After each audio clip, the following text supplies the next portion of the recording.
Hoje o nosso assunto é Mercosul e eu recebo o Dr. Roberto Goulart Menezes, professor do Instituto de Relações Internacionais da UNB e doutor em Ciência Política pela USP. Eu gostaria que o senhor esclarecesse a situação do Paraguai no Mercosul. O Paraguai, ele é membro do Mercosul, né? Inclusive o Tratado de Assunção foi assinado na capital paraguaia em 25 de março de 1991.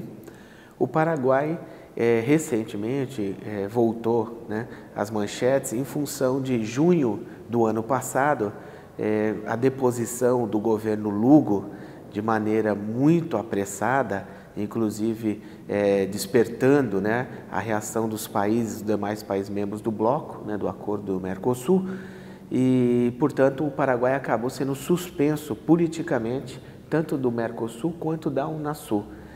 Mas o Brasil, a Argentina e o Uruguai não cortaram relações econômicas com o Paraguai. Ele continuou comercializando com o bloco, continuou participando ativamente, né, da dimensão econômica do acordo. Recentemente, tivemos eleições no Paraguai e foi eleito, né, um novo presidente, o presidente Cartes, e ele já está cuidando das tratativas para que o Paraguai volte plenamente ao Mercosul. Vale lembrar que a suspensão do Paraguai no Mercosul, em que pese ter gerado alguma controvérsia jurídica, né, por parte de alguns dizendo, olha, alguns analistas dizendo não deveria ter suspenso o Paraguai deveria ter continuado no acordo, né? Mas ao observarmos mais detidamente a situação no Paraguai, o presidente Lugo, não teve chance de se defender, né? Inclusive, uma multa no Paraguai tem um prazo maior para se recorrer da multa do que o presidente teve para se defender. Então, ou seja, foi praticamente uma deposição, um golpe branco que houve no Paraguai, e o Paraguai ameaçava, portanto, a democracia, né, no país, as instituições democráticas. Com isso, de maneira preventiva, o Paraguai foi suspenso, porque o Mercosul ele possui dois protocolos importantes. Um é o protocolo de Ushuaia, de 1996, que inclusive foi adotado como uma cláusula democrática do Mercosul, exatamente por uma convulsão política no próprio Paraguai. E, mais recentemente, em 2012, o Ushuaia II, que é o protocolo que aprofunda mais ainda esse compromisso democrático das instituições, né, tanto internas de cada um dos membros, quanto na relação com os demais países do acordo. O que esse recente encontro entre a presidente Dilma Rousseff e Cristina Kirchner representa? As duas presidentas se reuniram semana passada, né? No entanto, já ainda durante o governo Lula, ficou estabelecido que haveria encontros, né, regulares de 3 em 3 meses entre, né, os dois, o ocupante, né, do executivo de cada um dos países. A Argentina é um país parceiro estratégico do Brasil, né? Mas o que motivou a agenda da presidente recentemente no encontro com a Cristina Kirchner, a presidente brasileira, tem a ver diretamente com os investimentos da Vale do Rio Doce na Argentina. A Vale do Rio Doce ela tem contratos para exploração de potássio, né? Entre outros na região de Mendonça. Já investiu 2 bilhões de dólares na exploração, e a Vale do Rio Doce recentemente anunciou que deixará de atuar economicamente, né, nessas minas na Argentina. Isso preocupa o governo argentino por duas razões. Primeiro, que a Vale faria investimentos de a ordem de até 11 bilhões de dólares, portanto seria o maior investimento externo que a Argentina receberia. E segundo, a ameaça de demissões em massa. No entanto, as relações de empresas brasileiras, né, no Mercosul, na América do Sul, a internacionalização de empresas brasileiras, eu creio que é esta agenda que mobilizou, sobretudo, o encontro da presidente Dilma com a presidente Kirchner. Também as questões relacionadas a comércio, porque o acordo automotivo já está próximo, né, de entrar em vigor a liberalização total do comércio, né, do setor automotivo, e, no entanto, tudo indica que será novamente prorrogado. Isso era para ter ocorrido já em janeiro de 2000 e, desde então, ele vem sendo prorrogado quase que anualmente. Por que o Brasil está constantemente envolvido nessa situação com o Paraguai e com a Argentina? O Brasil é o maior parceiro do Mercosul, né? O Brasil ele tem 60% do PIB do Mercosul. E o Brasil, portanto, ele amarrou, digamos, através do Mercosul, ele amarra o seu destino ao dos países vizinhos, né? O Paraguai está mais ainda amarrado ao Brasil, e o Brasil, né, tem uma interferência, digamos, muito forte sobre a situação política paraguaia. Por conta da construção de Itaipu, desde 73, inaugurada em 83, o Brasil tem uma presença, uma incidência econômica muito forte sobre o Paraguai, né? E, no entanto, como o Paraguai é um dos 4 países do Mercosul, atualmente agora dos 40 da Venezuela, dos 5 países do Mercosul, o Paraguai é o mais pobre deles, né? E o Brasil não quer ver a sua fronteira convulsionada, né? Então, a relação do Brasil com o Paraguai é sobretudo de mediação. Então, em 1996 houve uma mediação política, né, quando houve uma convulsão política no Paraguai, e agora em relação ao Lugo também, né, no metade do ano passado, como já comentamos. E em relação à Argentina, a agenda do Brasil com a Argentina é um pouco diferente. É sobretudo na questão comercial e na questão econômica, né? Por quê? Porque a Argentina vem passando por uma situação dramática econômica desde 2001, com uma breve recuperação, né, em 2005, 2006, 2007, mas que novamente a situação econômica do país se deteriorou muito. E o Brasil concebe a Argentina como um parceiro estratégico e, portanto, não tem interesse numa desindustrialização da Argentina. Então, a Argentina é uma economia importante para a região, é um parceiro importante para o Brasil e absorve uma parte substantiva de diversos produtos brasileiros. Agora, ela não tem condições de absorver quase toda a produção de determinados setores brasileiros pelo tamanho do seu mercado. Logo, né, o Brasil ele tem que estar assim, em constante diálogo com os países vizinhos, países integrantes do Mercosul, para que o acordo, como é um acordo de médio e longo prazo, um acordo de integração regional, é um projeto de Estado. Então, ele não pode ser visto apenas no âmbito comercial. O âmbito comercial e econômico são fundamentais para o acordo, mas eles não podem se restringir apenas a isso. É preciso ter outras dimensões, né, tecnológica, complementaridade econômica, científica, cultural, para que o acordo seja um acordo pleno e seja vantajoso para o conjunto dos países integrantes.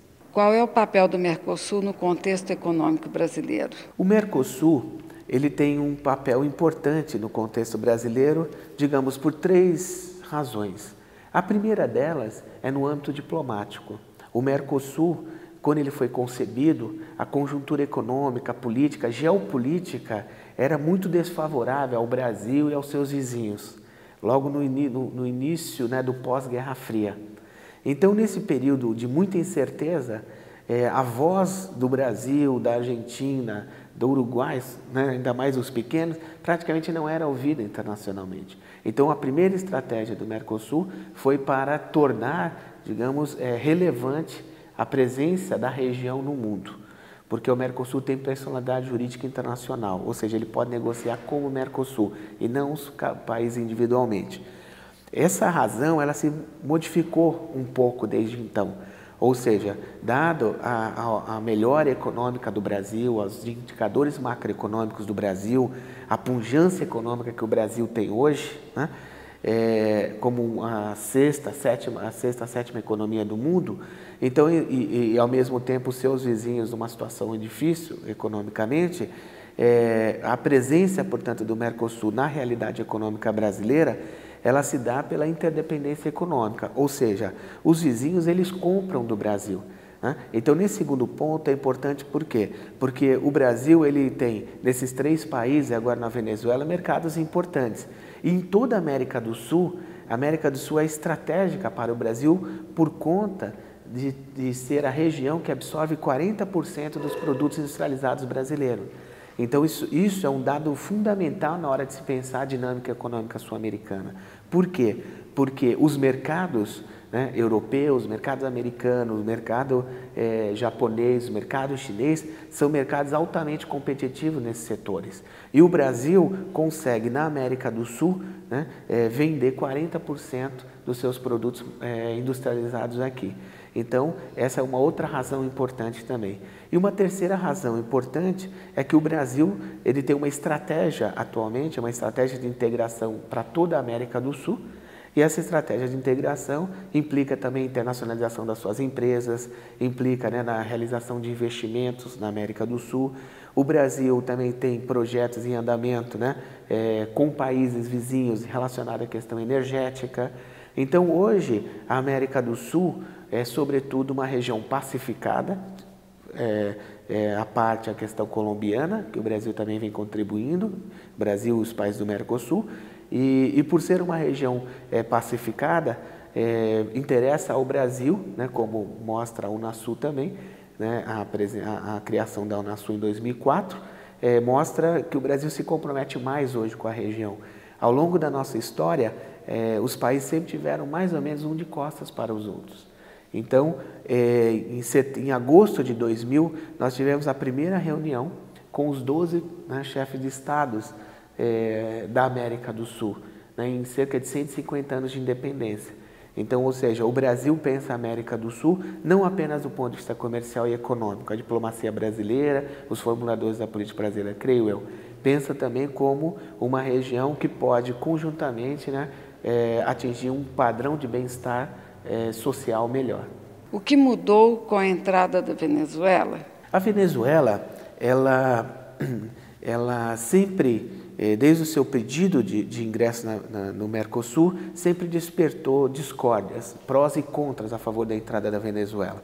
Mas quando se olha para os números, né, em dezembro de 2002, o Brasil exportava cerca de 350, 380 milhões de dólares para a Venezuela. Hoje o Brasil exporta na casa de 5 bilhões de dólares por ano. A Venezuela era um país de costas para a América do Sul. Então, a entrada da Venezuela leva o Mercosul para o norte da América do Sul. É uma economia importante, né? Tanto pelo seu mercado, como também pela possibilidade de uma integração energética, quem sabe mais à frente na região. E outra coisa importante da entrada da Venezuela são os setores que o Brasil já participa na economia venezuelana. As construtoras brasileiras estão presentes com obras na Venezuela. A Venezuela tem comprado muitos alimentos brasileiros, tem comprado, por exemplo, gado, né? Gados vivos, né? Não apenas a carne processada.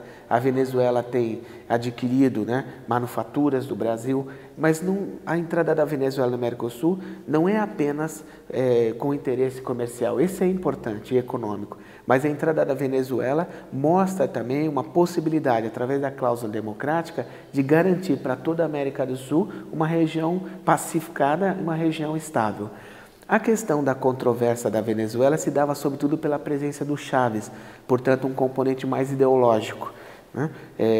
Porque, por exemplo, representantes no parlamento brasileiro, na hora de votar a entrada da Venezuela no Mercosul, explicitaram isso, como, por exemplo, o ex-presidente Sarney, que negociou o primeiro acordo, ainda com o seu homólogo, né, o Raul Alfonsín, na Argentina, em 85, né, quando se cria as relações Brasil-Argentina, de amizade, né, o acordo, né, de Iguaçu, pela Ata de Iguaçu.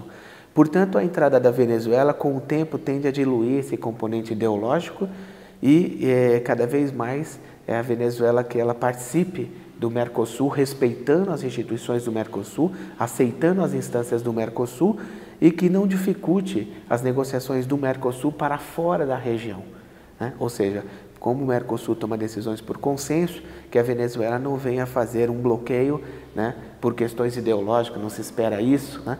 Questões ideológicas, por exemplo, uma negociação com os Estados Unidos, uma negociação com a União Europeia ou com outro, né, parceiro que porventura o Mercosul venha a procurar. Como serão as novas escolhas dos representantes? Quem poderá participar das escolhas? O Parlamento do Mercosul ele foi criado há alguns anos, né? Tem sede em Montevidéu e atualmente ele não tem eleições porque os representantes que estão dos respectivos países participantes, eles já são dos parlamentos, do Congresso de cada um dos países que estão a legislatura atual. Então é chamado mandato espelho, onde um grupo de parlamentares, eles também, por indicação dos seus próprios parlamentos, no caso o Congresso, ele representa o país no Mercosul. Estavam previstas para o próximo ano, no Brasil, já eleições para os deputados do Mercosul, nos moldes da União Europeia. Ou seja, o deputado ele vai ser eleito especificamente para ter um mandato no parlamento do Mercosul. Também quando uma das tentativas que se buscou numa negociata, né, essa é a palavra dentro do parlamento brasileiro, era a ideia de indicar deputados e senadores que não conseguiram se reeleger para representar, né, o Brasil no parlamento do Mercosul. Ou seja, isso seria antidemocrático, porque se o parlamento foi criado, estão previstas eleições para que sejam ocupadas essas cadeiras, não caberia, portanto, uma negociata, né? Isso já está superado, mas aventou-se essa possibilidade de colocar representantes, como representantes do Brasil no parlamento do Mercosul, ex-vice-presidente que não conseguiu se reeleger, deputados que já tinham tido 3, 4 mandatos, né? E que, enfim, foram derrotados nas urnas dos seus respectivos estados e que, portanto, tentaram aí um atalho para continuar na vida parlamentar brasileira, mas de forma indireta. Bom, primeiramente eu gostaria de agradecer sua presença e esclarecer aos nossos internautas relativo ao Mercosul. Mesmo um assunto muito falado, mas muito pouco esclarecido. E a sua entrevista realmente deu uma noção geral do que é o assunto e tenho certeza que os nossos internautas tiraram várias dúvidas. Muito obrigada pela sua presença.